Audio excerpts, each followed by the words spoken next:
membuat kita berkembang. Tidak ada orang yang bisa membuat kita ini semakin lebih baik kecuali diri kita sendiri.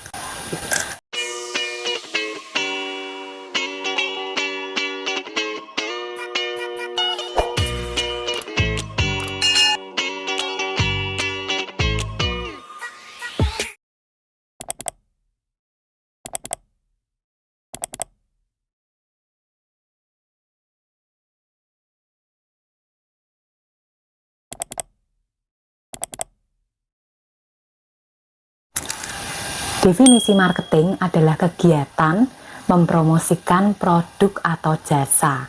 Nah, mempromosikan ini bisa lewat dari banyak hal, mungkin dari ide kita, mungkin dari cara komunikasi kita. Tidak dipungkiri, salah satu sifat yang paling penting yang harus dimiliki oleh seorang marketing adalah kemampuan dia untuk berkomunikasi.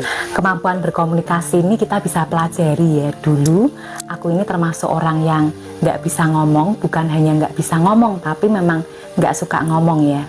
Tapi karena tuntutan kebutuhan membuat saya untuk mau belajar berubah untuk menjadi yang lebih baik. Seberapa kuat keinginan kita untuk berhasil, itu menentukan sekuat apa kemauan kita untuk belajar menjadi orang yang lebih baik. Jika kita mau berusaha, pasti ada jalan. Waktu itu mungkin kalau aku nggak pernah melatih diriku untuk tetap telepon, untuk tetap berusaha, cari listingan, walaupun pada waktu mau telepon konsumen itu rasanya males banget, rasanya udah bahasanya itu belepotan, takut. Ada perasaan takut kalau ditolak ya. Tapi tidak ada orang yang bisa membuat kita berkembang, tidak ada orang yang bisa membuat kita ini semakin lebih baik kecuali diri kita sendiri. Terapkan pada diri kita untuk kita ini melangkah sambil belajar. Prinsipku, selama itu hal positif, hidup itu cuma satu kali, kita ini jangan pernah berhenti untuk mencoba ya. Kita jangan pernah malu untuk kita ini belajar. Langkahlah sambil belajar. Ketika kita melangkah dan sambil belajar, kita ini lebih punya pengalaman ya. Dan pengalaman itu akan membuat kita punya jam terbang. Ketika kita punya jam terbang, kita ini akan semakin ahli. Ini aku mau bagikan beberapa hal yang harus dimiliki oleh seorang marketing selain kemampuan berkomunikasi. Yang pertama adalah kemampuan menganalisa. Kita ini harus paham, kita ini harus tahu buyer ini kira-kira serius atau cuman PHP. Belajar untuk menggali customer ya, supaya kita ini juga bisa tahu apa yang dibutuhkan oleh konsumen kita.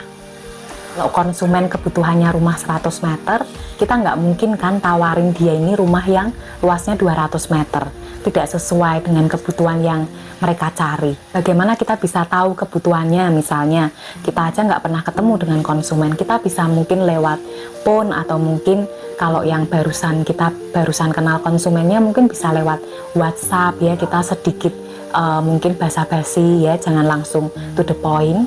Saya belajar bahwa dulu aku juga orangnya to the point banget, tapi karena mungkin ada beberapa konsumen mungkin yang nggak suka ya, belum kenal tapi kita mau langsungnya to the point, langsungnya tawarin produk. Ada beberapa konsumen juga mungkin kurang nyaman dengan sikapku yang seperti itu, tapi aku belajar untuk mungkin lebih sedikit basa-basi ya. Yang kedua, kuasai produk. Ketika kita menguasai produk, kita ini akan lebih percaya diri. Kalau misalnya kita belum menguasai produk, kita juga nggak boleh asal ngomong ya, hanya untuk mengclosingkan produk yang kita jual. Kita menghalalkan segalanya, pokok janjinya manis semua, nggak boleh seperti itu juga ya. Nah, ketika kita sebagai seorang marketing yang namanya adalah ujung tombak sebuah perusahaan, kita nggak boleh asal maju berperang, asal tawarin produk tanpa kita tahu produknya ini detailnya seperti apa. Kuasai teknologi, jangan kita ini termasuk marketing yang gaptek, karena kita tahu bahwa sekarang teknologi itu berkembang sangat pesat. Misalnya kita bisa kuasai website atau mungkin sosial media, jangan gaptek banget ya. Tapi kita juga harus tahu diri, kita juga harus menguasai, maksudnya jangan terus-terusan kita lihat sosmed, terus malah kita ini lupa bekerja, lupa dengan tanggung jawab kita. Dan yang keempat, inovatif. Kita harus belajar mengoreksi diri kita, misalnya pada saat pandemi, penjualan kita ini lagi sepi. Kita harus cari cara bagaimana tetap penjualan itu tetap meningkat, penjualan itu tetap berjalan walaupun pada saat pandemi. Kita bisa searching di internet, kita harus menerapkan kepada diri kita bahwa kita ini bisa. Misalnya kalau sekarang ini kan seperti minyak goreng, harga minyak goreng itu kan cukup mengalami kenaikan yang tajam. Jadi misalnya kalau kita ini produksi makanan yang membutuhkan banyak minyak goreng, kita nggak perlu naikin harga, kita cukup menjual dengan harga yang sama, tetapi produk mungkin ukurannya lebih dibuat kecil ya. Jadi harga tetap tapi produknya ini dibuat lebih kecil. Dan yang kelima, harus bisa menyimpulkan. Pada saat mungkin kita ketemu dengan customer yang to the point, biasanya customer kalau to the point itu mereka nggak suka ya kalau kita ini menawarkan produk dengan kita harus bisa menyederhanakan informasi yang membuat mereka ini merasa nyaman ya. Keenam, punya jiwa kepemimpinan. Kita pernah kan ngalamin ketemu dengan konsumen ini tipenya berbeda-beda. Misalnya ini konsumen yang suka ngomel, konsumen yang suka marah-marah, konsumen yang suka udah dikasih harga murah masih tetap tawar aja. Tapi apapun kejelekan konsumen, kita ini nggak boleh gosip ya, apalagi dengan teman-teman di sekitar kita ya. Kita harus belajar untuk untuk menutupi, nggak harus bisa jadi teladan dalam hal waktu. Misalnya kalau kita janjian dengan konsumen, biasakan kita ini jangan terlambat. Bila perlu kita harus terapkan ke diri kita supaya kita ini datang 5 menit lebih awal. Kalau prinsip aku, lebih baik menunggu daripada aku ini ditunggu ya. Ketujuh adalah empati. Posisikan diri kita ini seperti konsumen. Kalau misalnya kita butuh barang, kita ini kan juga nggak senang ya kalau dipaksa.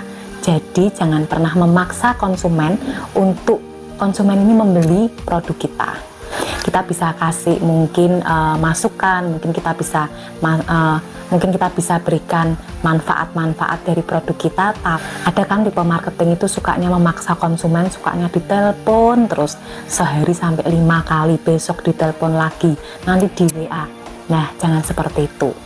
Kita ini kan juga nggak suka ya kalau kita ini dipaksa, walaupun kita butuh produknya, tapi kalau kita dipaksa ini malah kita nggak jadi beli loh. 8. Belajar untuk mendengar. Kita ini biasanya kalau konsumen marah, biasakan untuk kita ini mendengar. Jangan kalau dia komplain, kita ini ngeyel ya, kita ini memotong pembicaraannya. Dengarkan dulu. Pada saat dia sudah selesai mengeluarkan unek-uneknya, nah dari situ kita pelan-pelan kita berikan solusinya. Tapi jangan sampai kita ini juga ikut emosi ya. Kita harus bisa meredakan suasana, kita bisa menjadi jawaban untuk mereka. Dan yang ke-9 adalah konsisten dan fokus. Konsisten ini adalah kunci kemenangan. Ketika kita melakukan secara konsisten, pasti kita ini juga akan mendapatkan hasil yang konsisten. Memang tidak mudah ya kita ini melakukan secara konsisten, apalagi kalau kita ini kerja sendiri. Tapi ketika kita bisa menang dengan rasa malas kita bisa menang dengan diri kita sendiri, kita mengalahkan musuh yang sehebat apapun ini, pasti kita bisa melalui dan melewatinya ya, karena musuh terbesar dalam hidup ini adalah diri kita sendiri. Misalnya nih seperti aku, kalau closingan lagi sepi, tugasku adalah aku ini harus konsisten untuk tetap mencari listingan rumah yang mau dijual. Kalian buka tokonya masih sepi, ya jangan malah ditutup. Kalian bisa cari ide yang tadi seperti yang tadi aku sampaikan, bahwa kita ini harus inovatif ya, kita harus cari ide bagaimana mungkin kita bisa jualan online, caranya bagaimana kita bisa searching di internet juga. Dan selain itu kita juga harus fokus. Orang yang fokus secara konsisten dengan orang yang tidak pernah fokus, hasilnya ini pasti berbeda. Ke-10, jangan lupa berikan pertanyaan closing. Kadang beberapa dari kita, misalnya marketing nih, mereka ini sudah menjelaskan produk macam-macam, mereka sudah menjelaskan produknya ini secara detail, tapi ada beberapa marketing mungkin yang dia tidak bisa untuk mengclosing orang ya. Nah, kita bisa satu kalimat closingan, misalnya Bapak mau ambil 1 atau 2, Bapak mau beli rumah yang tipe A atau tipe B. Tapi kita juga harus lihat dulu nih, ketertarikan konsumen ini sampai di mana. Kalau konsumennya belum tertarik ya kita jangan keluarkan kata-kata kalimat closing ya, malah nanti malah dia ilfil ke kita. Yang ke-11, harus bisa bernegosiasi. Setelah kita mempunyai kalimat closing, kita ini juga harus bernegosiasi. Kita akan tahu apa yang diinginkan oleh pembeli, dan kita juga tahu pemilik. Jadi kita sebagai agent yang di tengah, kita ini bisa mengolah, kita bisa membuat strategi untuk mengusahakan yang terbaik bagi kedua belah pihak. Itu contohnya kalau pekerjaanku di marketing properti ya. Kalau misalnya kalian di bagian produksi, misalnya kalian juga jangan yang saklek-saklek banget, apalagi kalau produk kalian ini baru. Kita juga harus fleksibel dengan toko, dengan konsumen, dengan mungkin reseller, dengan dropship ya.